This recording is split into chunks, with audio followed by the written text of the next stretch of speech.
নমস্কার। Spiritual bulletin চ্যানেলের সকল শ্রোতা ও দর্শককে জানাই সাদর সুস্বাগতম। আমাদের কাছে অনেকেই প্রশ্ন করেছেন, জানতে চেয়েছেন যে মৃত্যুর পর একজন মানুষ তার পরবর্তী জন্মে মানুষ হয়ে জন্মাবে না অন্য কোনো প্রাণী হয়ে জন্মাবে, তা কি আগেভাগে জানা যায়? হ্যাঁ, আগেভাগে জানা যায়। বিভিন্ন পুরাণে এ বিষয়ে সবিশদ আলোচনা করা হয়েছে। মৃত্যুর ঠিক পরেই মৃত মানুষের মধ্যে যদি এই লক্ষণ দেখা যায়, তাহলে কিন্তু বুঝে নেওয়া যায় যে মানুষটি আবার পরবর্তী জন্মে মানুষ হবে না অন্য কোনো প্রাণী হয়ে জন্মাবে। সেটা কেমন? ঈশ্বর আমাদের মধ্যে প্রাণবায়ু দিয়েছেন, অর্থাৎ আত্মা দিয়েছেন প্রতিটি প্রাণীর মধ্যেই। আত্মা যখন শরীর থেকে বেরিয়ে যায় বা প্রাণবায়ু বেরিয়ে যায়, তখন তাকে মৃত বলা হয়। এই প্রাণবায়ু বা আত্মা বেরিয়ে যাওয়ার জন্য ঈশ্বর আমাদের শরীরের পরিকাঠামোতে বেশ কয়েকটি ছিদ্র দিয়েছেন।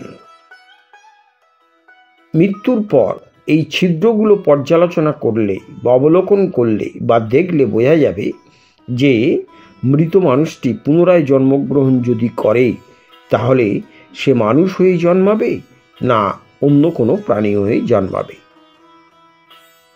শরীরের ঊর্ধ্ব অঙ্গে রয়েছে দুটি চোখ, দুটি নাকের ছিদ্র এবং দুটি কানের ছিদ্র। এখান দিয়ে যদি আত্মা বেরিয়ে যায় বা প্রাণবায়ু বেরিয়ে যায়, তাহলে সেই মানুষটি কিন্তু অবশ্যই আবার মানব জন্ম লাভ করতে পারে। এখন কি করে বুঝবেন যে প্রাণবায়ু নাসা ছিদ্র, কর্ণছিদ্র বা চক্ষু ছিদ্র দিয়ে বেরোলো?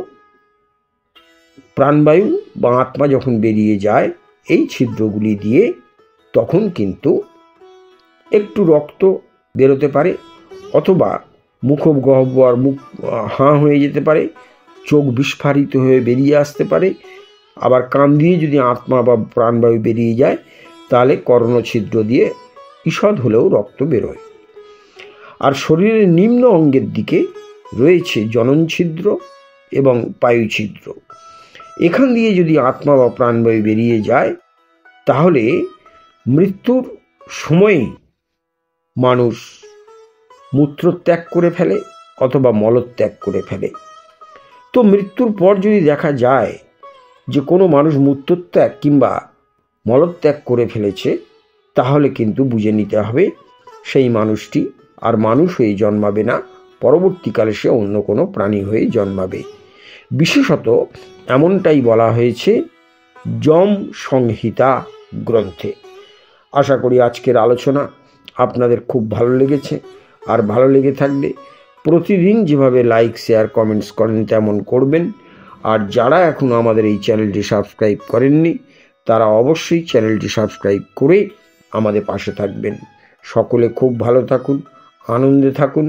নমস্কার।